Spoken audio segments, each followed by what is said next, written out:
મોરબી માળિયા સમસ્ત મચ્છો કાંઠા ભરવાડ સમાજની બેઠક મળી હતી, જેમાં સમાજનું બંધારણ નક્કી કરવામાં આવ્યું છે અને સારા માઠા પ્રસંગમાં થતા જે લખલૂટ ખર્ચાઓ છે તે રોકીને શિક્ષણ પાછળ રૂપિયા વાપરવામાં આવે અને કુરિવાજો બંધ કરવામાં આવે તેવા નિયમો નક્કી કરવામાં આવ્યા છે અને તે નિયમ તોડનાર પાસેથી 5 લાખનો દંડ લેવાનું નક્કી કરવામાં આવ્યું છે। વર્તમાન સમયમાં આપણે જોતા હોઈએ છીએ કે સારા માઠા પ્રસંગની અંદર લખલૂટ ખર્ચા કરવામાં આવે છે અને જેના કારણે થઈને અનેક મુશ્કેલીઓ ઊભી થતી હોય છે। ત્યારે મોરબીમાં મહેન્દ્રપરા વિસ્તારમાં આવેલ મચ્છો માતાજીના મંદિર ખાતે ભરવાડ સમાજની તાજેતરમાં મિટિંગ મળી હતી અને તેમાં મજો કાંઠા ભરવાડ સમાજના આગેવાનો સહિતના લોકો મોટી સંખ્યામાં હાજર રહ્યા હતા અને આ તકે સમાજના કેટલાક કુરિવાજો છે તેને ડામવા માટે અને સાદગીથી પ્રસંગો કરવા માટે અને પૈસાની બચત કરીને તેને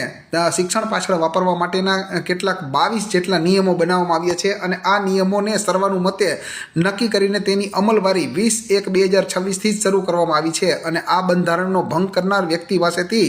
5 લાખ રૂપિયા સુધીનો દંડ લેવાનું નક્કી કરાયું છે અને જો તે દંડની રકમ ન ભરે તો તેને નાત બહાર મૂકવા અને તેની સાથે વ્યવહાર ન કરવા તેમજ બંધારણનો કોઈ વ્યક્તિ દ્વારા ભંગ કરવામાં આવે ને તેની જે કોઈ વ્યક્તિ જાણ કરશે સમાજને તેને 21,000 રૂપિયાનું ઇનામ આપીને પ્રોત્સાહિત કરવાનું આ બેઠકની અંદર સર્વાનુમતે નક્કી કરવામાં આવ્યું છે। અમારે ખર્ચામાં તો એવું છે ભાઈ કે પહેલાં આગળના જે અમારા હતા ને એમાં કોઈ એની ઓલી જ નહોતી કે કોઈ 10 લાખે લેતા ને કોઈ 8 લાખે લેતા, કોઈ 25 તોલા હોનું લેતા ને કોઈ 30 તોલા હોનું લેતા। હવે અમે નક્કી જ કર્યું છે કે ભાઈ 6 તોલા હોનું, બાકી 200 ગ્રામ 250 ગ્રામની જાંજરી આ લેવાનું અને બાકી એ સિવાયના તો જે સામે હાટા હશે એના કોઈ અવરા એકબીજાને વ્યવહાર ઓલા કરી લેવાના, બરાબર। જો કોઈ આનો ભંગ કરશે તો એના 5 લાખ રૂપિયા દંડ કરવામાં આવશે, બરાબર। અને જો કોઈ જાણ કરશે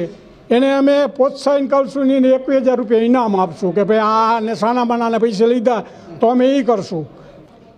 મારું નામ ગોકળભાઈ ખોડાભાઈ બાંભવા। આ બંધારણ તો અમારે પહેલાં પણ અમલમાં હતા, પણ બંધારણના અમલ તૂટી ગયા પછી દિન પ્રતિદિન આ ખર્ચાઓ વધતા જાય, સોનાના ભાવ ચાંદીના ભાવ વધતા જાય છે, બીજા કુરિવાજો વધતા જાય, જેનાથી આર્થિક રીતે આ સમાજ પીસાય નહીં એટલા માટે થઈને અમે આ બંધારણને અમલમાં મૂક્યું છે।